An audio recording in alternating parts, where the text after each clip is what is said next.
बंधुओं, अपने हाथ की कलाई पर पहन लो मात्र 1 रुपए की यह छोटी सी चीज। करोड़ों का धन चाहिए, मिल जाएगा।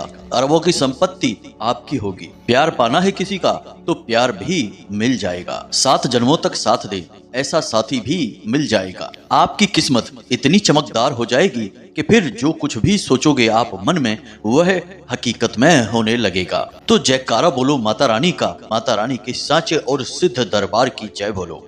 मीन राशि वालों, स्वागत करते हैं आप सभी का मीन मंथन यूट्यूब चैनल में। बंधुओं, जिस चीज की भी आप कल्पना करते हो, मन में सोचते हो, वह चीज आपके पास खिंची चली आएगी। अब चाहे वह कोई औरत ही क्यों न हो, वह भी आपकी ओर खिंची चली आएगी। शादी नहीं हो रही है तो शादी भी हो जाएगी। संतान का सुख नहीं मिल रहा है तो वह भी मिल जाएगा। बस आपको अपने हाथ की कलाई पर पहनना है मात्र यह एक छोटी सी चीज, जिसकी कीमत केवल 1 रुपया है। इस चीज को पूरे नियम के साथ आपको अपनी कलाई पर पहनना है और इसके जादू को होते हुए अपनी आंखों के सामने देखना है। जी हाँ प्रिय बंधुओं, आपका भाग्य बहुत शक्तिशाली हो जाएगा। किस्मत हीरे की जैसी चमकने लगेगी। तो बंधुओं, ध्यान से सुनो। इस एक चीज का वर्णन तो हमारे वेद पुराणों और शास्त्रों में भी किया गया है। पुराने जमाने में चाहे कोई राजा महाराजा हो, चाहे कोई वीर योद्धा या फिर सैनिक हो, या फिर कोई ऋषि मुनि ही क्यों न हो, अपने काम में कामयाबी हासिल करने के लिए ये लोग इस एक चीज को अपनी कलाई पर जरूर धारण किया करते थे। अब इसे अपनी कलाई पर पहनने के बाद राजा महाराजाओं को युद्ध में जीत हासिल हुआ करती थी। मन चाही स्त्रियों से उनके विवाह हो जाया करते थे और वे जो कुछ भी चाहते थे वह उन्हें मिल जाया करता था। क्योंकि दोस्तों, इस एक छोटी सी चीज में इतनी अधिक शक्ति होती है कि जब व्यक्ति इसे अपनी कलाई पर पहन लेता है तो उसकी किस्मत इतनी शक्तिशाली और तेज हो जाती है कि वह किसी घोड़े के समान दौड़ने लगती है। तो प्रिय बंधुओं, अब आपके मन में यह प्रश्न तो अवश्य ही उठ रहा होगा कि आखिर वह कौन सी चीज है जिसकी कीमत मात्र 1 रुपया है और उसे आप अपनी कलाई पर पहन लेंगे तो सारी संसार का सुख आपको प्राप्त हो जाएगा। प्यारे मित्रों, आप चिंता ना करें। आज के वीडियो में हम आपको इस चीज के बारे में विस्तार से बताने वाले हैं। फिर वह चीज कहाँ मिलेगी, कैसे उसको आपको अपनी कलाई पर पहनना है, क्या उसके नियम हैं, क्या उसके संस्कार हैं। कुछ ऐसे कार्य हैं जो इस चीज को पहनने के बाद आपको नहीं करने चाहिए, वहीं कुछ ऐसे कार्य भी हैं जो आपको अवश्य करने चाहिए। प्रिय बंधुओं, यह तो आप समझते ही हैं कि केवल किसी एक चीज को पहन लेने मात्र से कुछ नहीं हो जाएगा। उस चीज के सारे नियम और विधि विधान को जब तक आप नहीं मानेंगे तब तक वह अपनी पूरी शक्ति से कार्य नहीं कर पाएगी। यहाँ पर आपको घबराने की जरूरत नहीं है। नियम भी बहुत छोटा सा है, संस्कार भी बहुत हल्के से हैं और जो सावधानियां हैं वे आपको अच्छी तरह से मालूम हैं, क्योंकि वे आपके स्वभाव के अनुसार ही हैं। बस इन सारी बातों को सही तरह से मिलाकर प्रयोग करने का तरीका आपको हम बता देंगे। उसके बाद फिर आप खुद ही हमें कमेंट करके बोलेंगे कि गुरुजी, आपने हमारे ऊपर बहुत बड़ा एहसान किया जो हमें इस चीज के बारे में बता दिया है। जी हाँ प्रिय बंधुओं, आपको चिंता करने की कोई आवश्यकता नहीं है। सारी बातें हम आपको बिल्कुल सरल तरीके से समझाएंगे ताकि आपको सब कुछ समझ में आ जाए। लेकिन प्रिय मित्रों, आज आपको इस वीडियो को पूरा देखना होगा, शुरू से लेके आखिरी तक सारी बातों को विस्तार से समझना होगा। अगर आप वीडियो को आधा अधूरा देखेंगे या पूरे मन के साथ नहीं देखेंगे तो आपको सारी बातें समझ में नहीं आएंगी, फिर इस चीज का प्रभाव भी आपके ऊपर पूरा नहीं होगा। अब यहाँ पर हम आपको गारंटी के साथ कहते हैं कि इस चीज का असर आपके ऊपर मात्र 24 घंटे में होने लगेगा जब आप इसे पूरे नियम के साथ अपनी कलाई पर धारण करेंगे। तो अब बार बार आपके मन में यह प्रश्न आ रहा है कि आखिर कौन सी है वह चीज। तो चलिए आपका समय बर्बाद नहीं करते हैं और आपको उस चीज की ओर लेकर चलते हैं और बताते हैं कि आखिर कौन सी है वह चीज और कैसे उसको प्रयोग करना है। सारा विधि विधान, सारे नियम संस्कार आपको विस्तार से समझाते हैं। मुख्य विषय की ओर आगे बढ़ते हैं, लेकिन उससे पहले हम चाहेंगे कि आप माता रानी को आभार अवश्य व्यक्त करें और कमेंट में 1 बार नहीं 3 बार लिखना, जय माँ भद्रकाली कृपा करो। माता रानी की आपको पूरी कृपा और आशीर्वाद प्राप्त होगा और अगले 24 घंटे में आपको एक बहुत अच्छी खबर प्राप्त हो जाएगी। इसी के साथ प्रिय बंधुओं, यदि आप इस चैनल पर पहली बार आए हैं तो आप इस चैनल को सब्सक्राइब करके बगल में जो घंटी का निशान है उसे भी अवश्य दबा दें। ऐसा करके आप हमारे और माता रानी के दिव्य परिवार के सदस्य बन जाएंगे। फिर आपके जीवन से अड़चने समस्याएं अपने आप समाप्त होने लगेगी, क्योंकि माता रानी की सीधी कृपा और आशीर्वाद आपको प्राप्त हो जाएगा। तो चलिए जल्दी से चैनल को सब्सक्राइब करिए, फिर आगे बढ़ते हैं। प्रिय बंधुओं, आपको इस एक चीज के बारे में हम बताएं, लेकिन उससे पहले आपसे हम एक बात कहना चाहते हैं कि जिस चीज के बारे में हम आपको बताने जा रहे हैं, आपको यह जानकारी बिल्कुल अपने मन में रखना है। किसी को भी इसके बारे में कोई भनक नहीं लगने देना है, वरना इसका कोई भी बड़ा प्रभाव आपके ऊपर नहीं होगा। आपको इसके बारे में किसी को भी नहीं बताना है, चाहे वह आपका भाई हो, चाहे आपकी पत्नी हो, चाहे आपका पति हो, उसको भी इस चीज के बारे में बिल्कुल भी नहीं बताना है। अब यदि आपने हमारे कहने के बाद भी इस चीज के बारे में किसी को बता दिया, तो फिर यह आपके ऊपर ठीक तरह से काम नहीं करेगी। इसलिए इसे आप एक बार अपने हाथ की कलाई पर पहन लेना और उसके बाद भूल जाना। किसी को भी इसके बारे में मत बताना। अगर कोई इसे आपके हाथ पर देखकर पूछे भी कि यह आपने क्या पहन लिया है, तो उसे बस यूं ही गोल मोल जवाब दे देना और कह देना कि कुछ नहीं, बस ऐसे ही फैशन के लिए हाथ में पहन लिया है। अब अगर आपने हमारी इस बात को मान लिया और इस चीज के राज को अपने मन में छिपा कर रखा, किसी को भी इसके बारे में नहीं बताया, तो फिर यह चीज इतनी तेजी से काम करेगी कि आप खुद भी हैरान हो जाओगे। आप खुद भी हक्के बक्के रह जाएंगे कि आखिर हमारी किस्मत इतना साथ हमारा कैसे दे सकती है। जी हाँ प्रिय बंधुओं, तो अब ध्यान से सुनो। आपको इस एक चीज के बारे में बताने जा रहे हैं, लेकिन उससे पहले आपको बता दें कि यह जो समय आपके जीवन काल में चल रहा है, यह थोड़ा सा कठिनाइयों भरा समय है। ऐसे में आपको 3 काम भूलकर भी नहीं करने हैं, वरना आप स्वयं को बड़ी मुसीबत में डाल लेंगे। क्योंकि ग्रहों की चाल कुछ इस प्रकार से हो रही है कि बंधुओं, ऐसे में आपको किसी से किसी भी प्रकार का कोई वादा नहीं करना है, वरना आप उस वादे को पूरा तो कर नहीं पाएंगे। मानसिक दबाव आपके ऊपर और बन जाएगा। इसी के साथ साथ प्रिय बंधुओं, आपको रुपए के लेन देन को लेकर बहुत अधिक सतर्क रहना होगा। हम तो आपको यही चेतावनी देंगे कि आने वाले 8 से 10 दिनों तक आप भूल कर भी किसी को ना तो रुपए दें और ना ही लें, चाहे वही यूं ही लेन देन हो या कर्जे का लेन देन हो। किसी भी प्रकार का लेन देन आप इस समय में ना करें। हाँ, लेकिन यदि आपका कोई पुराना कर्जा है और आपके पास ऐसी कोई व्यवस्था बन चुकी है, तो उस कर्जे को आप इस समय में चुका सकते हैं। यह एक अच्छा समय है, क्योंकि आने वाले 10 दिनों में यदि आप अपने पुराने कर्जे को चुका देंगे, तो आपके ऊपर फिर भविष्य में किसी भी प्रकार का कर्जा नहीं बनेगा। याद रखना कि जीवन में कर्जा लेना देना, हानि लाभ, परेशानियां जो भी कुछ है, वे सब हमारे आसपास की ऊर्जाओं पर आधारित होती हैं। अब एक और विशेष बात, प्रिय बंधुओं, आपको किसी के साथ भी बहस नहीं करनी है, वाद विवाद नहीं करना है और अपनी वाणी पर पूर्ण संयम रखना होगा। जहां जरूरत नहीं है वहां आपको बोलना नहीं है और बिना मतलब के किसी की चल रही चर्चाओं में बीच में नहीं कूदना है और अपनी राय या सलाह मशवरा नहीं करना है। ऐसा करने से विवाद उत्पन्न होंगे, झगड़े हो सकते हैं और आपके ऊपर मानसिक दबाव बन सकता है और आपकी समय और ऊर्जा दोनों ही बर्बाद हो जाएंगे। अब एक सबसे महत्वपूर्ण बात कि कोई पुरानी ऐसी घटना है, कोई ऐसी बात है जिसकी वजह से आपका मन अशांत रहेगा। अपने काम धंधे व्यापार की जो बातें हैं, गुप्त बातें हैं, उनके बारे में किसी से कोई चर्चा ना करें और जो जरूरी और महत्वपूर्ण कार्य हैं उन्हें आप स्वयं ही करें।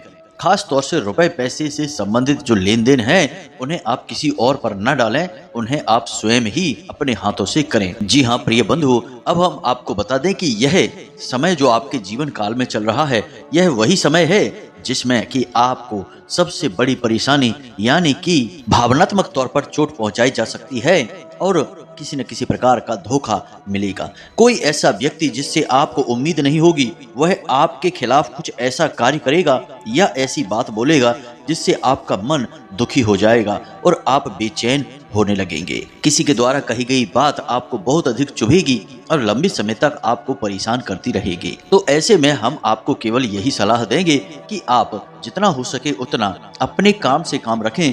दुनियादारी में आपको अधिक डूबने की जरूरत नहीं है और किसी के जीवन में क्या चल रहा है इससे आपको कोई लेना देना नहीं है। कोई आपके बारे में क्या कह रहा है, यह उसके अपने विचार हैं। आप कैसे हैं ये आप अच्छी तरह से जानते हैं। तो ऐसे में आपको किसी की बातों से कोई फर्क नहीं पड़ना चाहिए। आपको अपने ऊपर पूरा नियंत्रण रखना होगा, तभी आप चैन से जीवन जी पाएंगे और परेशानियों से भी बाहर निकल पाएंगे। जी हाँ बंधुओं, तो यह तो आपका राशिफल था। अब हम आपको बताते हैं उस एक चीज के बारे में, इसे आप जरा ध्यान से सुनिए। लाल किताब में एक बेहद ही शक्तिशाली चीज के बारे में बताया जाता है कि जिसे यदि कोई भी व्यक्ति अपने हाथ में धारण कर ले तो रातों रात उसकी किस्मत चमक उठती है और इसके जीवन में हर वह चीज आकर्षित होने लगती है जिसे वह चाहता है। जी हाँ बंधुओं, तो अब ध्यान से सुने, सारी बातें हम आपको विस्तार से बताने जा रहे हैं। प्रिय बंधुओं, अक्सर ऐसा देखा जाता है कि लोग अपनी कलाई पर कुछ भी पहनने से पहले ज्यादा विचार नहीं करते हैं। हमने कई बार ऐसा देखा है कि लोग अपनी कलाई पर सजावटी सामान के तौर पर यूं ही कुछ भी पहने रहते हैं, जैसे कि कुछ लोग चमड़ी से बनी हुई चीजें, जैसे कि कोई बना हुआ डिजाइन का ब्रेसलेट है या यूं ही पट्टा या कुछ भी डिजाइन से बनी हुई चीजें हैं जो चमड़े की हैं या फिर प्लास्टिक की हैं, उन्हें पहन लेते हैं। यह बहुत ही खतरनाक होता है। इससे उनके दुर्भाग्य का निर्माण होता है और सबसे बड़ी बात कि नकारात्मक शक्तियां उनकी ओर आकर्षित होती हैं और उनके बनते हुए कार्यों में बाधा उत्पन्न होती है। प्रिय बंधु, हमारे शास्त्रों में जैसे कि सामुद्रिक शास्त्र की बात करें तो उसमें हमारे शरीर के अलग अलग भागों पर अलग अलग चीजें पहनने के विधान हैं। जैसे कि हम गले में, अपनी कलाई पर या फिर अपनी कमर या फिर पैरों के निचले भाग पर कुछ भी धारण कर सकते हैं। कैसे धारण करना है उनके अलग अलग विधान हैं और उनके अलग अलग नियम हैं। लेकिन कलाई पर हम जो चीजें धारण करते हैं उनका बहुत अधिक महत्व होता है, क्योंकि इस संसार में हम चाहे अपने जीवन में कुछ भी लेकर आएं या फिर किसी को कुछ भी दें, अपने हाथों के माध्यम से ही लेन देन किए जाते हैं। यानी कि जीवन में कुछ भी लाना या फिर बाहर निकालना, इसमें हाथों का बड़ा योगदान है। तो ऐसे में हाथों में धारण की जाने वाली चीजों का महत्व बहुत अधिक बढ़ जाता है। अब कुछ लोग अपने हाथों में पवित्र कड़ा या चूड़ा पहन लेते हैं। कोई बुराई नहीं है, अवश्य ही आप पहनिए। लेकिन अक्सर एक गलती कर जाते हैं कि मान लीजिए कि हाथ में उन्होंने चांदी का बना हुआ कड़ा पहना हुआ है या फिर यूं ही सफेद रंग का कोई कड़ा पहना है या अष्ट धातु का कड़ा पहना है जिसमें कि चांदी भी शामिल है। अब चांदी या फिर सफेद रंग की कोई भी धातु किस चीज का सूचक है? चंद्रमा का सूचक है। यानी कि आपने चंद्रमा को धारण कर रखा है अपनी कलाई पर। अब वहीं पर आपने धारण कर लिया काले रंग का कोई धागा या काले रंग की कोई भी सामग्री, काला मोती है या कोई भी काला ब्रेसलेट है या कुछ भी आपने काले रंग की चीज धारण कर ली, वह है शनि का सूचक। अब आपने अपने हाथ की कलाई पर शनि और चंद्रमा को एक साथ धारण कर लिया है। अब इससे विष योग का निर्माण होता है। ज्योतिष शास्त्र में इसकी सख्त मनाही की जाती है। अब इस विष योग के निर्माण से बहुत सारी समस्याएं जीवन में उत्पन्न होने लगती हैं, खास तौर से स्वास्थ्य से संबंधित समस्याएं, जैसे कि थकान, तनाव, बेचैनी, चिंता, आलस और शारीरिक और मानसिक अस्थिरता की स्थिति, यानी लगातार बीमार रहने की स्थिति उत्पन्न होने लगती है। यह बहुत ही खतरनाक योग होता है। यह तो केवल शुरुआत मात्र होती है। आगे चलकर लोग जब नहीं संभलते हैं तो उन्हें बिस्तर ही पकड़ना पड़ता है, यानी कि वे हमेशा के लिए मरीज बन जाते हैं। तो विष योग का निर्माण होने से पहले ही हमें इन चीजों को अपने हाथों से उतार देना चाहिए। तो अब हम आपको उस विशेष चीज के बारे में बताने जा रहे हैं। जरा इस चीज को ध्यान से समझना। तो आपको यह कार्य शनिवार के दिन करना है। जी हाँ प्रिय बंधु, आपको ध्यान से समझना है हर एक बात को, कोई भी बात मिस ना हो जाए आपके हाथों से, वरना आप पूरी बात को समझ नहीं पाएंगे और पूरा लाभ भी ले नहीं पाएंगे। तो शनिवार के दिन आपको कुछ चीजें अपने घर पर लेकर आनी है। सबसे पहली चीज काला धागा लेकर आना है। दूसरी चीज 2 पाइराइट के मोती लेकर आने हैं। जी हाँ मित्रों, पाइराइट के मोतियों के बारे में हमने आपको पहले भी एक वीडियो में बताया था, लेकिन हम फिर से इस वीडियो में बता रहे हैं क्योंकि पाइराइट एक ऐसा पत्थर होता है जो कि स्पष्ट तौर पर शनि का सूचक है, लेकिन यह माता लक्ष्मी को बहुत अधिक प्रिय होता है। यानी जहां पाइराइट है वहां माता लक्ष्मी है, वहां रुपए पैसे हैं। तो आपको अपने हाथों से ही तो रुपए पैसे का लेन देन करना है। तो आप नहीं चाहेंगे कि आपके हाथों से जो रुपये निकले हैं वे वापस ही ना आए। आपने किसी को 100 रुपए दिए तो वे 1000 रुपए बनकर वापस आए। आप तो यही चाहेंगे ना। तो ऐसे में आपको पाइराइट के 2 मोती चाहिए। जी हाँ बंधुओं, ध्यान से समझना सारी बातों को। इसी के साथ साथ आपको लौंग का तेल भी चाहिए। जी हाँ मित्रों, लौंग बहुत ही शक्तिशाली होता है ऊर्जाओं को आकर्षित करने के लिए। खास तौर से नकारात्मक ऊर्जाओं को यह दूर भगाने का कार्य करता है। तो आपको थोड़ा सा लौंग का तेल भी चाहिए। अब इस प्रक्रिया को करने के लिए माता भद्रकाली की आवश्यकता पड़ेगी। तो यदि आपके पूजा घर में माता भद्रकाली की तस्वीर है तब तो अच्छी बात है, यदि नहीं है तो आप एक तस्वीर लेकर आएं और पूरे विधि विधान से प्राण प्रतिष्ठा के साथ उस तस्वीर को अपने पूजा घर में स्थापित करें। जी हाँ मित्रों, उसके बाद आपको इस तस्वीर के सामने कुछ प्रक्रियाएं करनी होगी। तो शनिवार की रात्रि को यानी 9 बजे और 11 बजे के बीच में आपको यह क्रिया करनी है।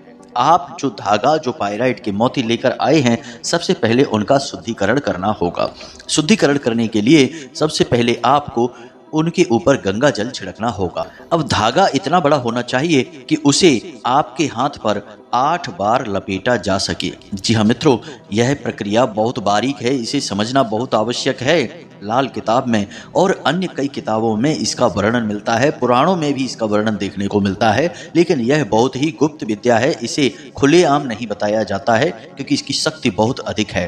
तो ध्यान से सुनिए, 8 बार धागे को लपेटा जा सके ऐसा धागा आपको चाहिए, काले रंग का। यह धागा स्वयं शनिदेव का प्रतीक बन जाएगा।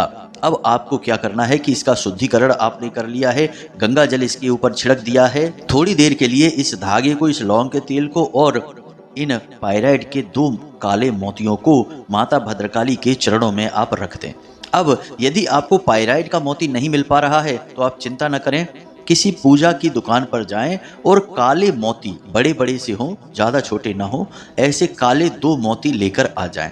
अब 2 मोती अगर आपको खुले नहीं मिलेंगे तो आप काले मोतियों की कोई माला खरीद लें। जी हाँ मित्रों, और उस माला में से 2 मोती आप निकाल लें। मित्रों ध्यान से सुनना, ये बहुत ज़रूरी चीज़ें हैं। तो आपने 2 मोती ले लिए हैं। अब इन चीज़ों को माता भद्रकाली के चरणों में आपको रख देनी है। साथ ही साथ माता भद्रकाली के सामने लाल रंग के पुष्प रखने हैं और लाल रंग का ही कोई प्रसाद रखना है। आपको भी लाल रंग के आसन पर बैठना है और गाय के घी का दीपक अपने सामने जलाना है। इसके बाद आपको रुद्राक्ष की माला के साथ इस मंत्र का 108 जाप करना है। यह बहुत ही शक्तिशाली मंत्र है और अपने आप में स्वयं सिद्ध है। इस मंत्र का नाम है रुद्र गायत्री मंत्र। जी हाँ मित्रों, मंत्र आपके मोबाइल की स्क्रीन पर भी आपको दिखाई देगा और हम बोलकर भी बता रहे हैं। तो मंत्र कुछ इस प्रकार है। ओम तत्पुरुषाय विघ्नहे महादेवाय धीमहि तन्नो रुद्रः प्रचोदयात्। जी हाँ मित्रों, मंत्र एक बार फिर से सुन लें।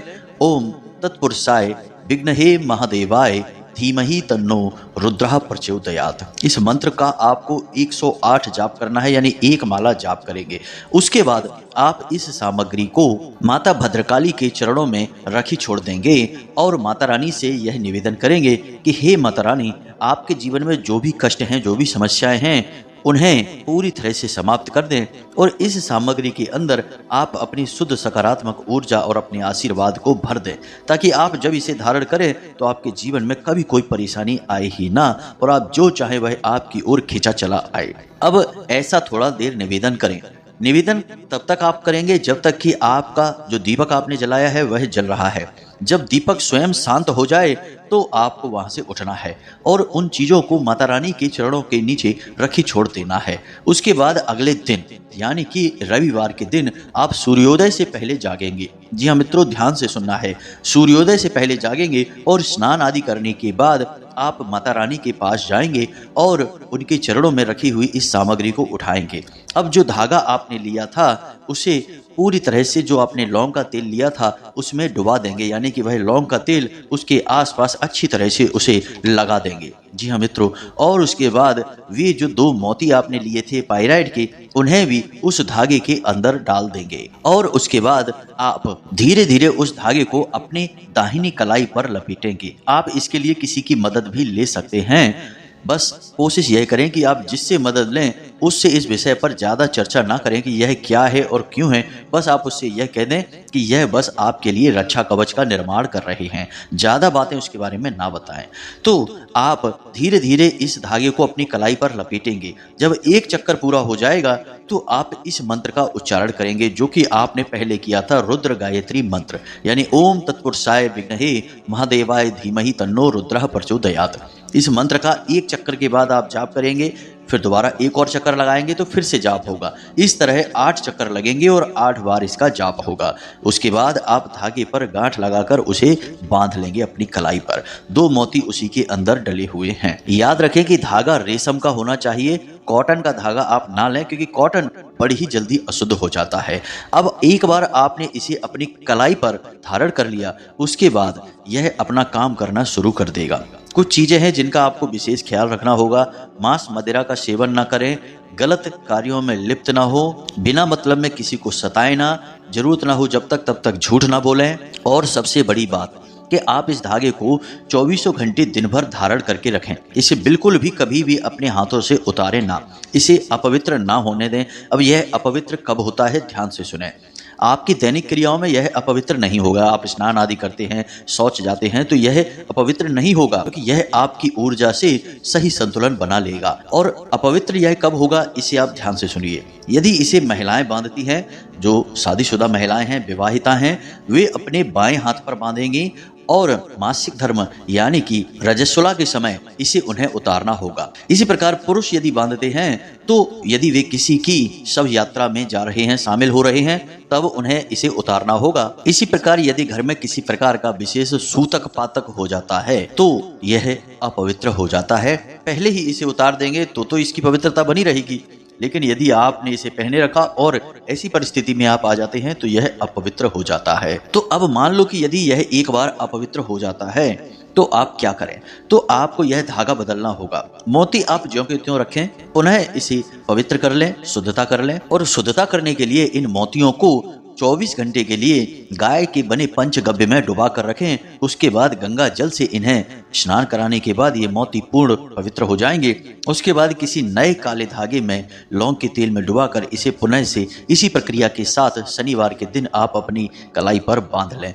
फिर से यह अपना कार्य करना शुरू कर देगा। अब जो पुराना धागा है उसे आप किसी बहते हुए जल में प्रवाहित कर दें या फिर किसी पौधे की, जो पवित्र पौधे होते हैं, उनकी मिट्टी में जड़ के नीचे दबा दें। निर्माल्य की तरह इसका प्रयोग करें। उम्मीद है कि जो बातें हमने आपको बताई हैं वो आपको अच्छी तरह से समझ में आ गई होगी। फिर भी यदि कोई प्रश्न आपके मन में उठता है तो आप हमसे कमेंट करके पूछ सकते हैं या फिर व्हाट्सएप जो कि डिस्क्रिप्शन में दिया गया है उस पर आप मैसेज करके पूछ सकते हैं। वैसे तो हमने सारी बातें आपको विस्तार से बताने की कोशिश की है, फिर भी कुछ छूट गया हो तो आप पूछ सकते हैं, कोई समस्या नहीं है, आपको जवाब दे दिया जाएगा। असल में हमारे जीवन में व्यस्तता बहुत रहती है। माता रानी की सेवा में, पूजा पाठ और आराधना में और कुछ विशेष साधनाओं में हमारा समय अधिक बीतता है। तो ऐसे में समय कम मिल पाने की वजह से हो सकता है आपको जवाब मिलने में थोड़ी सी देर हो जाए, लेकिन आप धैर्य से अपने जवाबों का इंतजार करें। हम जब देखेंगे तो आपको जवाब अवश्य देंगे। इसी के साथ साथ आज के इस वीडियो को विराम देते हैं। हमेशा हंसते रहिए, मुस्कुराते रहिए, सकारात्मक रहिए। माता रानी की आपके ऊपर पूरी कृपा और आशीर्वाद हो चुके हैं, तभी आप इस वीडियो को देख रहे हैं। तो पूरे प्रेम और भाव के साथ में